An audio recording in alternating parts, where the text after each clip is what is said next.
January 23, 1944. Anzio, Italy.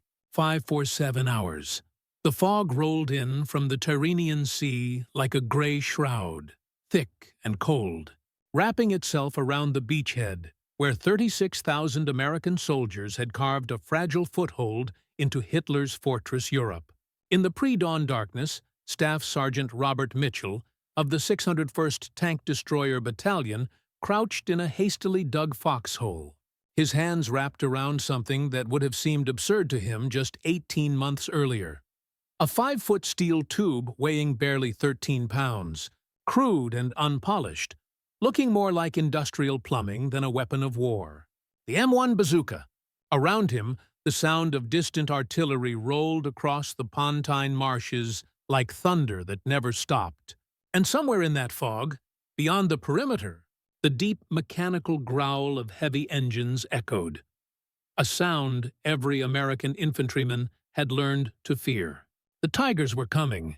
Mitchell's fingers were numb, not just from the January cold that seeped through every layer of wool and canvas, but from something deeper, the knowledge that in minutes, perhaps seconds, he would be expected to stand and face 56 tons of German engineering with nothing but this hollow tube and 2 rockets slung across his back.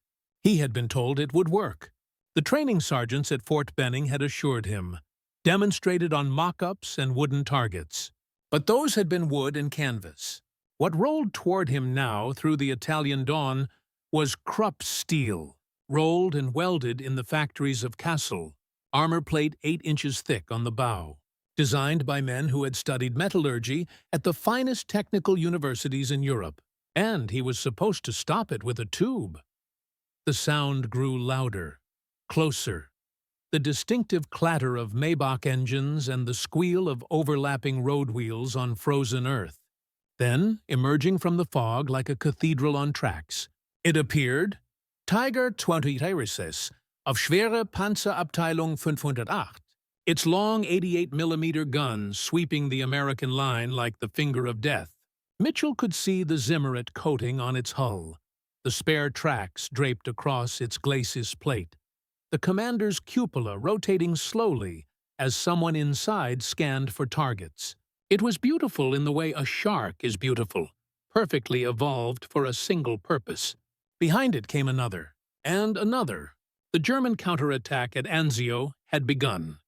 No one in that foxhole, watching those mechanical monsters materialize from the fog, could have imagined that within 20 minutes, the fundamental calculus of armored warfare would shift forever, that the thing Mitchell clutched, this crude tube born, not from Prussian engineering tradition but from American pragmatism and desperate innovation, would punch through what German tankers had been told was impenetrable, that the screams that would soon echo from inside those Tigers would mark the beginning of the end of German armor supremacy, that the horrified realization German crews would experience in their final moments would ripple through Wehrmacht tactical doctrine all the way back to Berlin. January 23, 1944. The morning the myth of invincibility died. To understand the psychological earthquake about to occur on that Italian beachhead, one must first understand what the Tiger tank meant to the German soldier, and what German armor had represented to the world since 1939. The Panzer divisions had not merely conquered Europe, they had redefined what conquest meant. Poland had fallen in 27 days. France, the victor of 1918, had collapsed in 6 weeks. The Soviet Union had been invaded across a 2,000-mile front, and by December 1941, German tanks had reached the suburbs of Moscow. These were not victories. They were demonstrations. Every newsreel, every propaganda film, every letter home from the Eastern Front reinforced a single narrative. German armor was unstoppable. The Tiger I, introduced in late 1942, had crystallized this supremacy into physical form. Designed in response to encountering the Soviet T-34, it was over-engineered in the way only German military industry could over-engineer. Thick armor, massive gun, precision optics, complex suspension. At the Battle of Villers-Bocage In June 1944, a single Tiger commanded by SS Obersturmführer Michael Wittmann would destroy 14 British tanks and 15 personnel carriers in 15 minutes. The Tiger didn't just dominate the battlefield, it haunted it. Allied tankers reported psychological paralysis at the mere rumor of Tigers in the area. British Sherman commanders were issued standing orders to engage Tigers only with numerical superiority of at least 5-1. The Soviet Red Army tankisti, who had faced the Wehrmacht across the vast killing grounds of the Eastern Front, had developed elaborate tactical doctrines centered entirely on avoiding direct confrontation with heavy German armor. German crews knew this. They had been trained at Putlos and Paderborn to think of themselves as the modern Knights Templar, aristocrats of mechanized warfare. The Tiger was not just a tank, it was a castle. Its armor, especially the frontal plates, represented the culmination of German metallurgical science. The glacis plate alone was 100 millimeters thick, sloped at 9 degrees. Basic geometry meant that incoming shells had to penetrate not just 100 millimeters of steel, but the effective thickness created by that angle, nearly 120 millimeters of homogeneous armor plate. German testing at Kummersdorf had demonstrated that it could withstand direct hits from Soviet 76.2 millimeter guns at point-blank range. British 2-pounder and 6-pounder shells bounced off like pebbles. Even the American 75 millimeter guns mounted on early model Shermans could barely scratch the paint unless they achieved impossible side shots at suicidal range. This invulnerability was not theoretical. It had been proven in blood and burning metal across North Africa, Russia, and now Italy. Tiger crews learned to advance with contemptuous confidence, knowing that enemy anti-tank rounds would ricochet harmlessly away while their own 88 millimeter gun could kill at ranges exceeding 2 kilometers. Lieutenant Karl Hartung of Schwere Panzerabteilung 508 had written to his wife in November 1943, "Inside the Tiger, I am immortal. I pity the American infantry. They have courage, but they bring nothing that can harm us. Their guns are toys. Their determination is meaningless against Krupp steel." This was not bravado. This was the educated assessment of a man who had survived 43 engagements without a single penetrating hit to his vehicle. But something had gone wrong in American planning, something the Germans could not have anticipated because it violated every principle of their own military-industrial philosophy. The United States had not tried to out-engineer the Tiger. They had not attempted to build thicker armor or bigger guns. Instead, with characteristic American irreverence for established military doctrine, they had done something the German General Staff considered nearly incomprehensible. They had given the infantry the power to kill. Tanks, the M1 Bazooka had been developed in desperate haste in 1942, its very name reflecting American informality, coined by comedian Bob Burns, who played a makeshift musical instrument of the same name. Its official designation was the M1 rocket launcher anti-tank, but to the men who carried it, it was always the Bazooka. The weapon was almost comically simple in conception. A smooth-bore steel tube through which a soldier fired a rocket-propelled shaped charge. No complex recoil mechanism, no precision machining, no advanced optics. A grocery store clerk from Nebraska could be trained to use it effectively in 3 hours. It weighed 13 pounds empty. A soldier could carry it slung across his back and still climb a hill, wade a stream, dig a foxhole. The German Panzerschreck, developed later as a direct copy, would weigh twice as much. The German military mind could not conceive of making a weapon so light that it sacrificed accuracy and range. The bazooka was effective only to about 100 meters against moving targets, perhaps 200 against stationary ones. By German anti-tank doctrine, this was insanity. Their Pak-40 anti-tank guns could kill at 1,000 meters, but they weighed 2 tons and required a crew of 5. The German way of war valued precision, range, and overwhelming technical superiority. The American way of war, shaped by a continental economy of mass production and pragmatic improvisation, valued quantity, simplicity, and putting lethal power in the hands of every frightened 19-year-old private crouching in a foxhole. But the bazooka's secret was not in its construction. It was in the warhead. The M6 rocket carried a shaped-charge, high-explosive anti-tank round, technology that the Allies had refined based on the Monroe effect, discovered in 1888, but weaponized only in the desperate crucible of World War II. When the rocket struck armor, a copper cone in the warhead collapsed inward under explosive force, creating a superplastic jet of molten metal traveling at velocities exceeding 8,000 meters per second. This jet didn't rely on kinetic energy or armor thickness matching. It burned through steel regardless of how thick the plate was, creating a focused stream of devastation that could penetrate up to 5 inches of armor plate, enough to punch through the side and rear armor of every German tank in existence, and on a perfect perpendicular hit, even the frontal glacis of a Tiger. The Germans had intelligence reports about the bazooka. They had captured examples in North Africa and Italy. But German testing doctrine had led them to catastrophically underestimate its effectiveness. At the Aberdeen Proving Grounds, and later at Kummersdorf, after captured examples were sent back to Germany, tests were conducted under ideal conditions, stationary targets, perpendicular hits at precisely measured ranges, on armor plates without any supporting structure behind them. In these controlled environments, the bazooka appeared to be a marginal weapon, capable of penetrating perhaps 3 to 4 inches under optimal circumstances. German analysts concluded that while it might threaten lighter vehicles and the flanks of medium tanks, it posed no serious danger to heavy armor like the Tiger, especially when factored against its limited range and accuracy.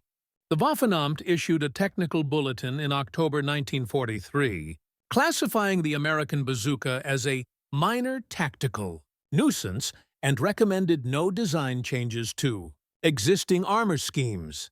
This was the same intellectual failure that would plague German military assessment throughout the war, the inability to account for human factors, field conditions, and the sheer volume of American production. German testing happened in laboratories. American weapons were designed for terrified kids in muddy foxholes. German analysts calculated penetration values based on single shots against isolated plates. American infantry doctrine assumed that if you gave 10,000 soldiers bazookas and sent them into battle, somebody would get a killing shot. It was industrial thinking applied to warfare. Not one perfect weapon, but acceptable weapons in crushing quantity. By January 1944, the United States had manufactured over 300,000 bazookas. They were issued not just to specialized anti-tank units, but to ordinary rifle companies scattered throughout the infantry like seeds. A single American infantry battalion in Italy might have 15 bazooka teams. The weapons were everywhere, carried by men the Germans considered militarily insignificant. Clerks and farmers and college students from places like Iowa and Georgia, men with no aristocratic warrior tradition, no years at military academy, no generational knowledge of armored warfare, just boys with tubes. Sergeant Mitchell had been one of those boys. 22 years old, son of a Methodist minister from Pennsylvania, he had enlisted in January 1942, 3 weeks after Pearl Harbor, motivated not by martial glory, but by simple patriotic obligation. His training at Fort Benning had been abbreviated, rushed, focused on practical skills rather than theory.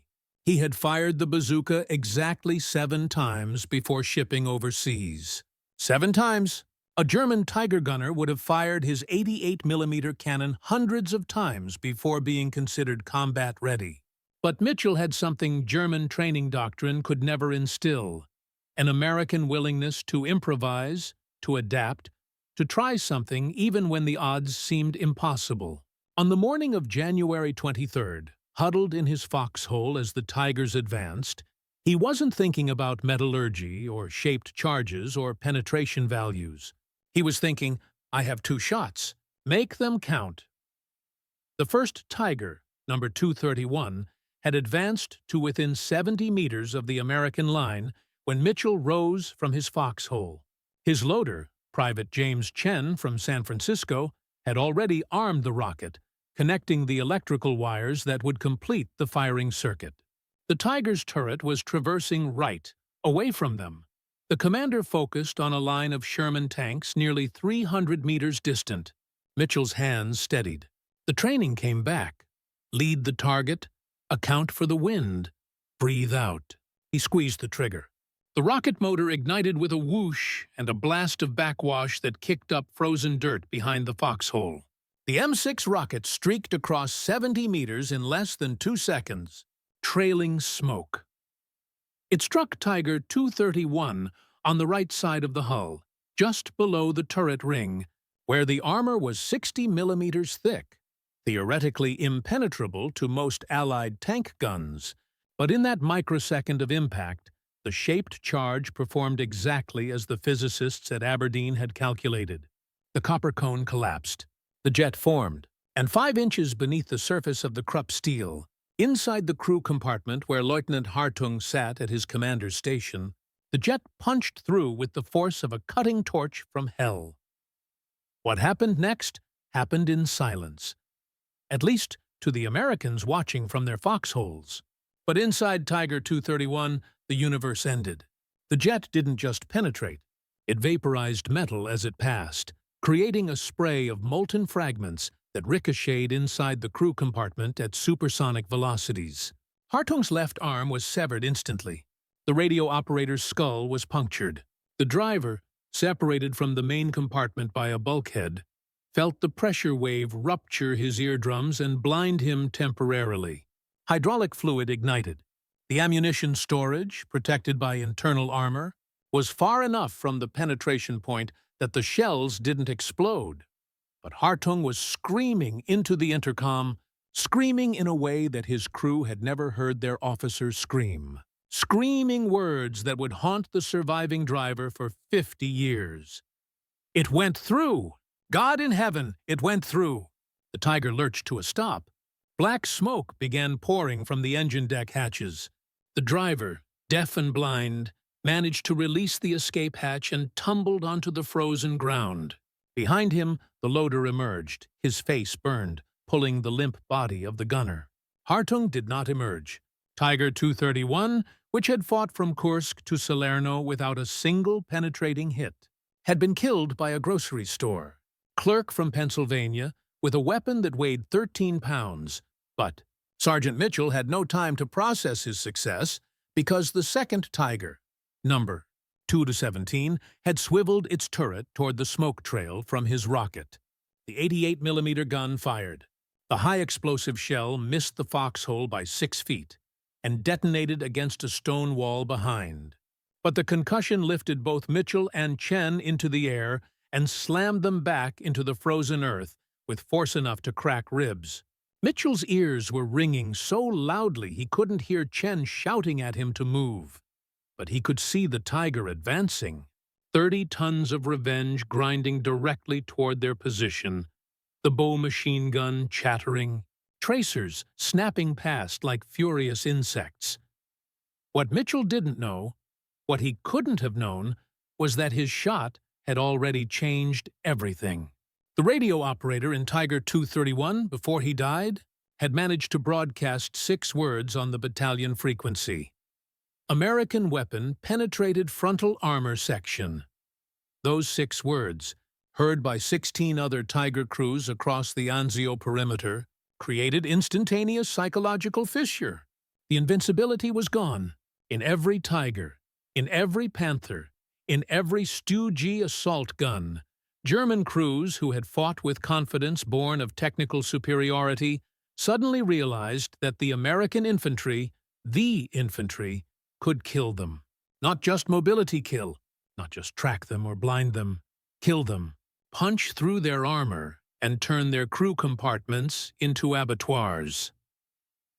The second Tiger, number 217, never saw the Bazooka team that killed it. Corporal William Jefferson, a sharecropper's son from Alabama, had crawled through a drainage ditch while the Tiger was focused on Mitchell's position. Jefferson got to within 40 meters, point-blank range, suicidal range, close enough to see the spare track links bolted to the Tiger's hull, close enough to read the chalked inscription on the barrel. Vernichtung, annihilation. He fired at the rear deck, where the armor was thinnest, where the engine compartment sat packed with fuel lines and ammunition stores. The M6 rocket struck just above the left final drive.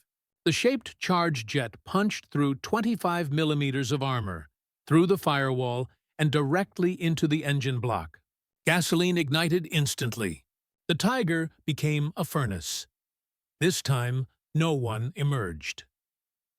Across the Anzio perimeter that morning, 7 Tigers and 11 Panthers were knocked out by Bazooka teams. Not destroyed, knocked out. Some were mobility kills, rockets striking tracks or road wheels. Some were penetrations through side or rear armor. But 2, including Tiger 231, were frontal penetrations, hits that by all German technical calculation should have been impossible. The psychological impact was devastating. German armor, which had advanced at the beginning of the day with the confidence of medieval knights, withdrew by noon. Withdrawn, not by superior Allied tanks, not by artillery, not by airstrikes, but by the terrifying realization that every bush, every building, every foxhole might hide a soldier with a tube that could kill them. The reports filtered back through Wehrmacht command structure like a virus. Battalion commanders reported to regimental headquarters. Regimental reports went to division. Division to corps. By January 25th, a full tactical assessment reached General Feldmarschall Kesselring's headquarters at Montesorate. The document, preserved in the Bundesarchiv in Freiburg, makes for chilling reading.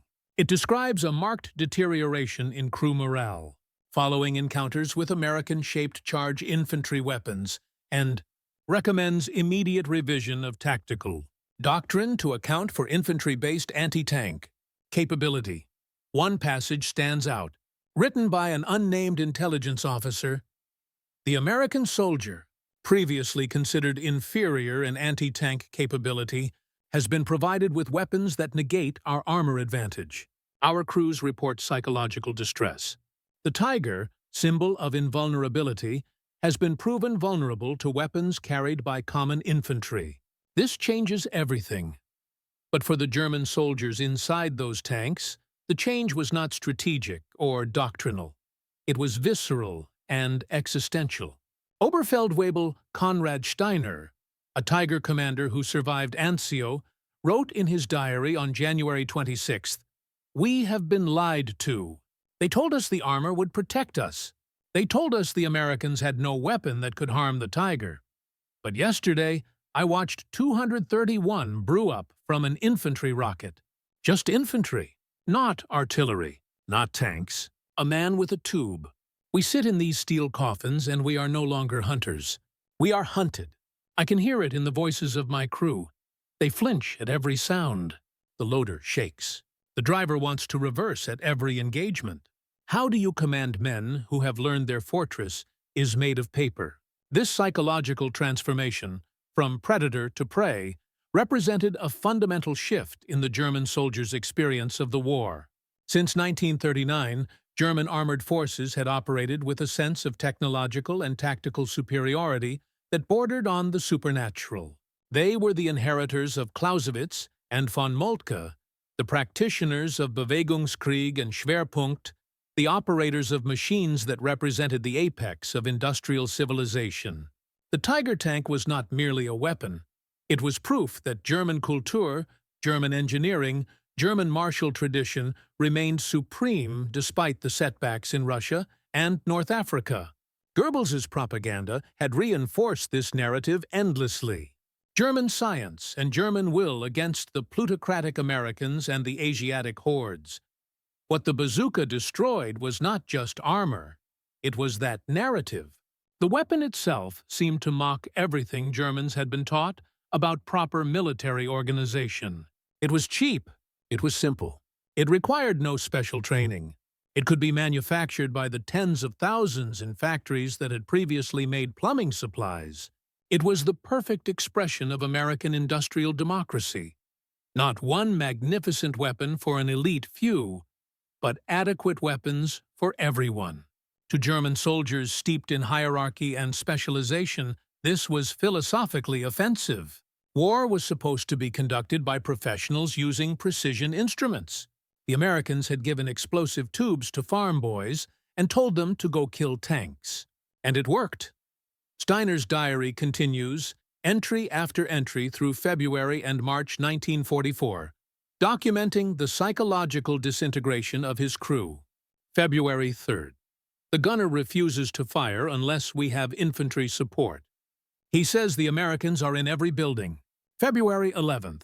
We spent an hour destroying a suspected bazooka position that turned out to be a laundry line. The men are seeing threats everywhere. February 28th. Replacements arrived today. Young. Too young. They look at the Tiger not with pride, but with fear. They know it is a target. How do we fight when our own men fear their vehicles? This was happening across the German armored forces in Italy. A collapse of confidence that no amount of training or discipline could restore because it was based on a fundamental truth. They were no longer safe. The American soldiers, meanwhile, were learning the opposite lesson. Every knocked-out tiger, every burning panther became proof of a different narrative. That American ingenuity and production could level the playing field. That the vaunted German military machine could be beaten not through superior individual weapons, but through quantity and pragmatism. The bazooka became a symbol of this philosophy. It was not beautiful. It was not elegant. German officers who examined captured examples often remarked on how crude it seemed compared to their own Panzerfaust or Panzerschreck. But it worked, and there were hundreds of thousands of them. Private Chen, who had served as Mitchell's loader at Anzio, wrote home to his family in San Francisco in February 1944. The letter, preserved by his daughter, contains a passage that captures the psychological counterpoint to Steiner's despair. "We got one of their Tigers today. The sergeant fired the tube and it went right through. The German crew bailed out and one of them was crying like a child. I felt bad for him, but also, I don't know how to explain this, also proud. Because they thought they were invincible and we showed them they're not. The sergeant said the bazooka is democracy. Every soldier gets one. Every soldier can fight the tanks. In Germany, only special people get special weapons. Here, everybody gets to fight. Maybe that's what makes us different." Chen's letter, with its unpolished English and uncertain grammar, articulated something that German military theorists, with all their Clausewitz and Schlieffen, had failed to grasp, that American military power derived not from individual superiority, but from collective capability. The Wehrmacht was organized around elite units, the Panzer divisions, the SS formations, the Fallschirmjäger. These units received the best equipment, the most training, the highest priority for replacements. The regular infantry was secondary. But the American military, shaped by democratic principles and industrial capacity, assumed that every unit should have lethal capability. Every company had bazookas. Every soldier had an M1 Garand, the finest rifle in the world, issued to millions. The firepower of an average American infantry battalion exceeded that of a German regiment. The bazooka was the perfect expression of this philosophy. It democratized tank killing. An 18-year-old replacement, fresh from basic training, could knock out a tiger if he had courage and got close enough. The weapon required no aristocracy of skill, no years of apprenticeship, no Prussian military heritage, just guts and a steady hand. This was profoundly American. The idea that ordinary people, given the right tools, could accomplish extraordinary things. As winter turned to spring in Italy, the tactical adaptations rippled through both armies.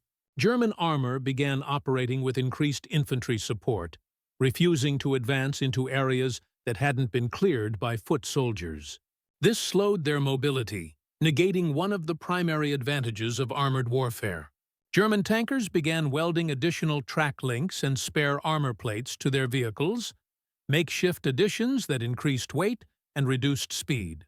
Some crews hung chains or metal screens away from the hull, hoping to detonate shaped charges before they made contact with the primary armor. These expedients offered minimal protection but provided psychological comfort, the illusion of doing something, anything, to restore the lost invincibility. Meanwhile, American infantry developed increasingly aggressive bazooka tactics. They learned to work in teams, one to fire, one to reload, two to provide security. They learned to target ventilation grills and vision ports. They learned that Tigers were nearly blind to their immediate flanks and rear, that the commander had to expose himself to see, that German tanks advancing through rubble-strewn Italian towns were vulnerable to teams hiding in cellars and second-story windows. By March 1944, the official U.S. Army Tactical Manual for Anti-Tank Operations included 16 pages devoted solely to bazooka employment, with detailed diagrams showing optimal firing angles and vulnerable points on every German armor type. The manual noted, "The bazooka has proven effective against all known German armor when employed by trained, aggressive crews. Recommended engagement range, 50-100 meters. Psychological effect on enemy crews, significant." That last line, psychological effect on enemy crews, significant, was perhaps the greatest understatement in American military documentation. The psychological effect was catastrophic. German tankers, who had once compared themselves to knights, now compared themselves to victims. The language in their letters and diaries shifted. Before Anzio, they wrote about hunting Shermans and destroying enemy armor. After Anzio, they wrote about surviving engagements and avoiding infantry ambush. The predator had become prey. In April 1944, a German intelligence bulletin captured from a destroyed headquarters vehicle included an assessment that reached chilling conclusions. American infantry anti-tank capability has effectively negated German armor superiority in close terrain. Italian towns and cities, previously considered passable with appropriate infantry screening, are now killing zones for armor. The American bazooka weapon, initially dismissed as primitive, has proven tactically decisive. Crew morale continues to deteriorate. Recommendations: avoid urban combat whenever possible. Maintain engagement ranges beyond 300 meters. Do not advance without overwhelming infantry support. Prognosis: if current trends continue, German armor will be unable to operate offensively in any terrain that provides concealment to enemy infantry. Strategic implications are severe. Strategic implications were indeed severe, but they extended far beyond Italy. The success of the bazooka at Anzio influenced tactical thinking across every theater. In Normandy, 3 months later, American infantry would land with bazookas as standard equipment, and German panzer commanders would find themselves facing the same nightmare: concealed infantry with shaped charge weapons in every hedgerow, every stone building, every sunken road. The bocage country of Normandy, with its ancient field divisions and narrow lanes, became an abattoir for German armor. Panthers and Tigers that could dominate in the open plains of Russia found themselves ambushed at ranges of 30 meters by soldiers they never saw until the rocket was already in flight. The Eastern Front saw similar evolution. Soviet soldiers, initially equipped with the unwieldy PTRD anti-tank rifle, quickly adopted captured Panzerschrecks and later received American bazookas through Lend-Lease. By late 1944, Soviet infantry companies were trained in anti-tank tactics that assumed armor would be engaged not primarily by dedicated anti-tank guns, but by mobile infantry teams with shaped charge weapons. German tankers on the Eastern Front reported the same psychological deterioration that had begun at Anzio: the constant fear, the knowledge that death could come from any direction, from any anonymous soldier with a tube. But perhaps the most profound impact was doctrinal. The German military had built its entire Theory of armored warfare on the concept of panzer divisions as breakthrough weapons, concentrated armor that could punch through enemy lines and exploit deep into rear areas, moving too fast for traditional anti-tank defenses to respond. This doctrine had worked brilliantly from 1939 to 1942 because anti-tank weapons were relatively immobile. A Soviet 76mm anti-tank gun weighed 150 pounds and required a truck to move. French 75mm anti-tank guns were even heavier. German panzers could identify and bypass these static defense points, exploiting gaps in the line. But the bazooka weighed 13 pounds. It moved as fast as a running man. It could be everywhere. There were no gaps in a defensive line where every soldier carried anti-tank capability. The German doctrine of armored breakthrough, so successful in Poland and France, became effectively obsolete against an enemy whose entire infantry force was armed with portable anti-tank weapons. This was not a marginal tactical adjustment. It was the end of an entire way of war. General Oberst Heinz Guderian, the architect of German armored doctrine, would write in his post-war memoirs, "The introduction of infantry portable shaped charge weapons by the Americans changed the fundamental calculus of armored warfare. Our panzers, designed to exploit breakthrough and maintain mobility, found themselves fighting a defensive battle against an enemy who appeared to have unlimited numbers of anti-tank weapons. Every American soldier was a potential tank killer. This was psychologically and tactically devastating. We could no longer operate with the freedom that had characterized our early victories." Coming from the man who had pioneered blitzkrieg, this represented an admission of total doctrinal defeat. The symbolic weight of this transformation cannot be overstated. The Tiger tank had represented more than military capability. It had been a propaganda tool, a symbol of German technological supremacy, proof that National Socialist organization and Aryan ingenuity could create weapons that the decadent democracies could never match. Newsreels shown in German cinemas throughout 1943 had featured Tigers crushing enemy positions, invulnerable and unstoppable. Goebbels had proclaimed them the shield of Europe against Bolshevism. To German civilians and soldiers alike, the Tiger was tangible proof that Germany could still win, that superior German engineering would overcome mere numbers. When reports began filtering back that Tigers were being knocked out by American infantry, not artillery, not airstrikes, but ordinary foot soldiers with crude tubes, the psychological impact rippled through the entire German consciousness. If the Tiger was vulnerable, what wasn't?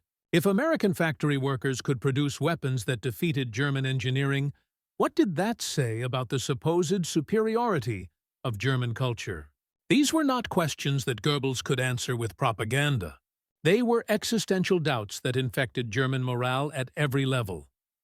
A Gestapo report from May 1944, monitoring civilian morale in Stuttgart, noted, "Conversations overheard in public spaces increasingly reference reports from soldiers regarding American weapons' effectiveness. Multiple sources report that family members with loved ones in panzer units express concerns about Tiger tank vulnerability to American infantry weapons.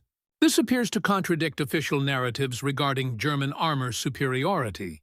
Recommended action: enhanced censorship of soldier correspondence, renewed propaganda emphasis on German technological advancement. But no amount of censorship could suppress the truth that every soldier rotating back from Italy carried with him, that the Tigers were burning, and it was the Americans doing it with weapons so simple they seemed like mockery. For the Americans, the psychological impact was precisely opposite. Every knocked-out Tiger became proof of American material superiority, confirmation that the industrial might of Detroit and Pittsburgh and Gary could overcome centuries of Prussian military tradition. The bazooka became a symbol of democratic warfare, not aristocratic, not elite, but egalitarian.